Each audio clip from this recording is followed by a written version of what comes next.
he sadly overturned the tables in their favor and brought shame and disgrace to the enemy that has plotted their demises. It was such a beautiful story. I'll crave your indulgence that you make some time and go through the book of Esther. It's a powerful story. So from that particular verse of scripture, we will understand that the enemy hasn't got the final say. No, he hasn't got the final say. Haman's downfall serves as a reminder that those who seek to harm God's people will ultimately face judgment. Sure, so we can trust that God will vindicate us and bring our adversaries to justice. That was what God did. That was what he did for Mordecai. And also we can learn the lesson of rising above adversity. Rising above adversity. So Mordecai's story teaches us to remain steadfast in our faith, even in the face of adversity. You remember how he stood in the face of that adversity. Haman was so powerful, having a powerful credential, that nobody dares stand up against him.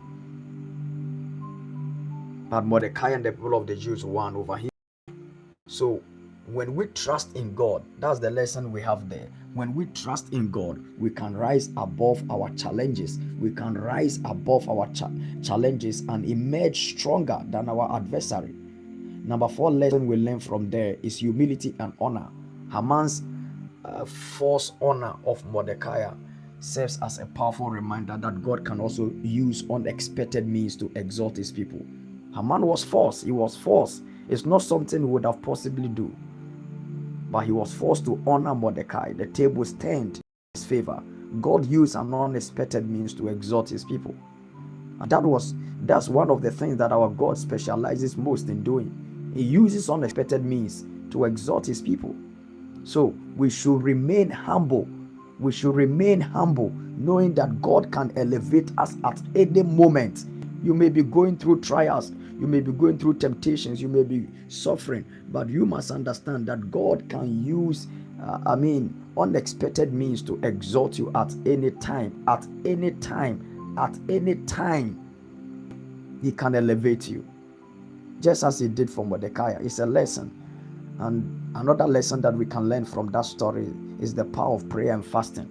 It's the power of prayer and fasting. You remember when the 10 was told, Esther now tells them to go tell Mordecai to pray for 3 days and pray and fast for 3 days, and she and her maidens were going to do the same. So we see the power of prayer and fasting right there. Esther was brave. She was willing to take the risk after the fasting to save her people from distraction. And you see the importance of prayer and fasting at work there. So in the face of adversity, in the face of the challenges, engage in prayer, engage in fasting. Jesus said the other time that this only can be overturned by prayer and fasting. Yeah, there is a kind that goeth by prayer and fasting. There is a kind that can be turned around by prayer and fasting. So when we seek God's intervention, he can move mightily on our behalf. Isn't it interesting? So interesting. So let me drive home the points as we begin to prepare to make prayer. So becoming stronger than our adversaries, there must be some biblical principles that must be applied. And since today is the last of this series, let me try and give us some of the key principles, biblical principles, and then we will begin to make prayer. Number 1 is your trust in God's sovereignty and providence. Your trust in his providence, your trust in his wisdom, your trust in his far-sightedness. God can see far. He can see far. So trust in his wisdom, trust in his sovereignty, trust in it, and then stand firm in your faith, knowing that God will definitely bring you a vindication. He will definitely vindicate you. He will. Humble yourself, beloved, and recognize that God can elevate you at any time. Okay?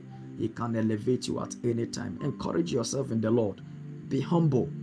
Keep making prayer. Don't excuse yourself from praying. Don't.